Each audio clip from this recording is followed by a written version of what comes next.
Hello guys, welcome back. This is Inji Facts and today we will discuss about PN junction diode.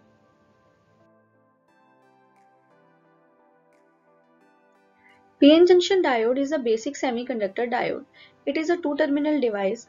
It has very useful property that electrons are only able to flow only in one direction. That's why it is also called as unipolar diode. This diode is simple in its basic concept. There are two or three definitions. You can choose anyone.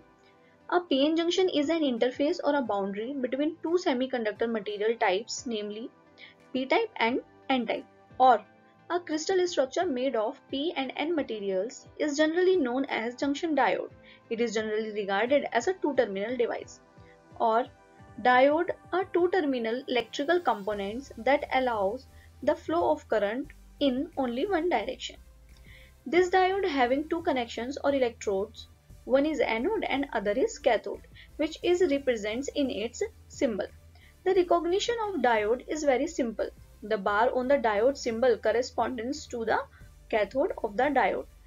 When the PN diode forms where these two areas meet is called PN junction.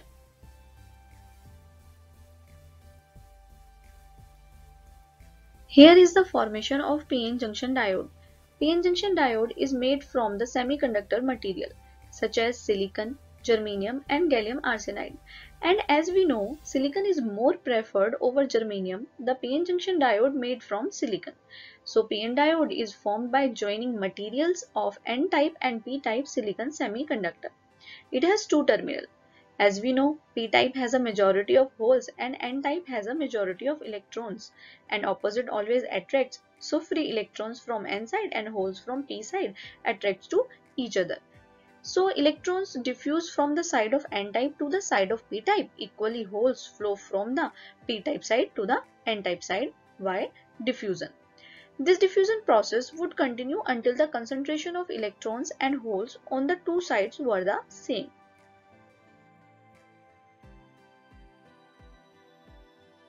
As a result, the free electrons and holes near the junction tend to eat each other, producing a region depleted of any moving charges. This creates the depletion zone and an electric field forms at the junction. There are two types of current which is produced due to this process. One is diffusion current and second is the drift current. Diffusion current is a current in a semiconductor caused by the diffusion of charge carriers.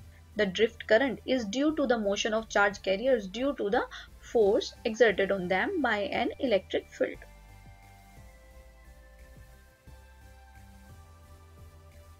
Now come to the biasings. If electrical connections were to be made at the ends of both n-type and p-type materials and then connected to a battery source is called biasing. There are three possible biasing conditions. First is zero biased. When there is no external voltage is applied to the diode, then there is zero biasing.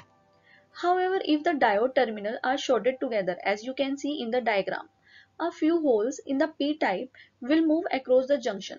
This is known as forward current. And if electrons from n-type move across the junction is known as reverse current. When the majority carriers are equal and both moving in opposite direction, so the net result is zero current flowing in the circuit. When this happens, the junction is called in the dynamic equilibrium.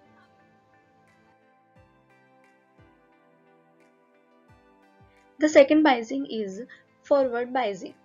When a diode is connected in a forward bias condition, a negative voltage is applied to n-type and positive voltage is applied to the p-type.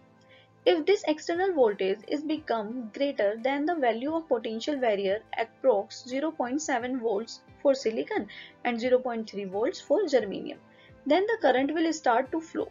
This is because the both voltage terminal repels the electrons and holes towards the junction to cross over and to combine each other. They cross the junction easily, which effects of decreasing the width of depletion region.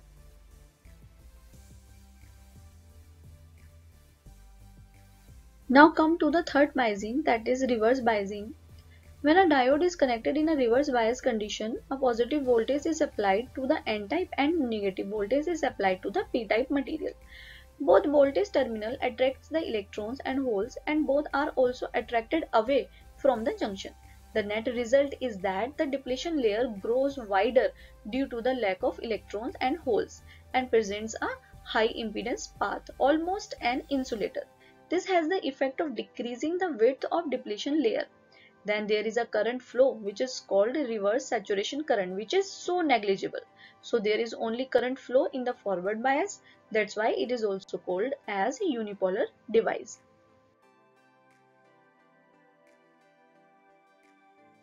This is voltage current characteristics. Here we can see when the diode is forward biased, a positive current or forward current passes through the diode only. So as shown in the curve, starting at the zero intersection, the curve increases gradually into the forward quadrant. And when the forward voltage exceeds the PN junction's internal voltage, which is 0.7 volt, forward current increases. This voltage is called as knee voltage. Likewise, in the reverse quadrant, the diode continues to block the current until it reaches diode reverse voltage, which is called breakdown voltage. So we can see here the VI curve for PN diode is non-linear.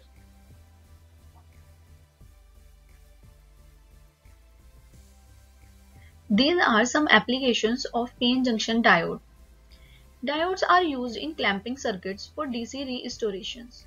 Diodes are used in clamping circuits for wave shaping. Diodes are used in voltage multipliers.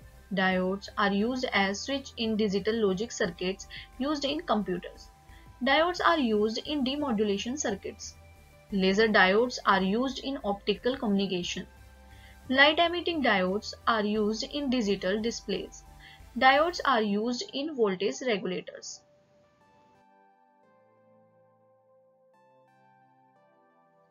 This is all about the PN junction diode. Thank you for watching and keep watching for further videos. Thank you.